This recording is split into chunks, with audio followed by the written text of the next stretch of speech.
So we're going to start this painting of St Bees in Cumbria, and we need to start with cobalt blue. So I'm going to start with just pure cobalt blue and lay this on as a wash, mainly a flat wash.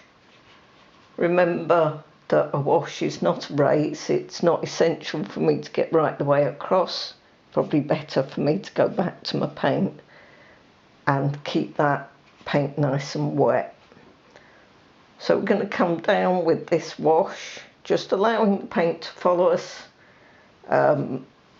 fairly flat. Now if you're seeing this effect of texture granulating into the paper, you know that you're putting the right amount of paint on. So there is a sort of cloud down here, so when I get roughly level with where the cloud is, just going to dab on my tissue and just make sure that I'm not leaving any excess anywhere. And then with that slightly dabbed off brush, I'm going to run along this bottom edge and make a sort of neater edge. And then I'm going to squeeze the brush out and run along again. And I could make this a finer brush.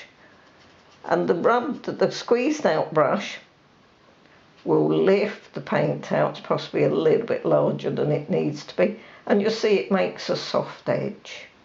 So it's partially taking out the paint. And then there's tiny little bits of paint in here. Oh, not there.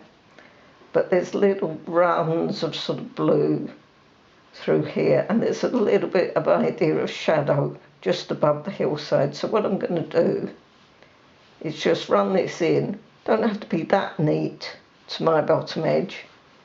Even slightly dry brush, so again pointing that way but pulling sideways. You hear that scratching. And then again squeeze the brush out and just with the tip of the brush go along the edges, and you'll find that you can soften out those edges and it makes like a grey tone. May not show on the picture. And then I'm going to take my next mix, which is a yellow ochre with alizarin crimson, and I think I do need to downsize a bit. Go down to a slightly smaller brush.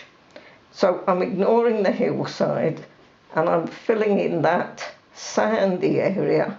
Doesn't matter if I go slightly into the water, doesn't matter if I go into the rock area.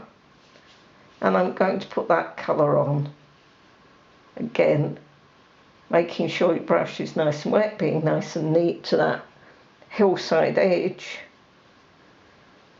See, I've put that on thicker than I need it to be, but I can draw that with me and just fill in neatly.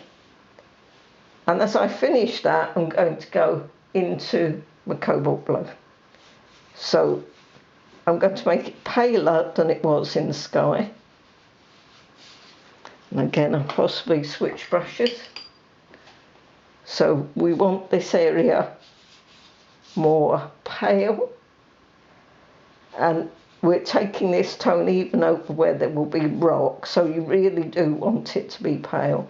Doesn't matter if the beach colour runs into this blue, that's fine.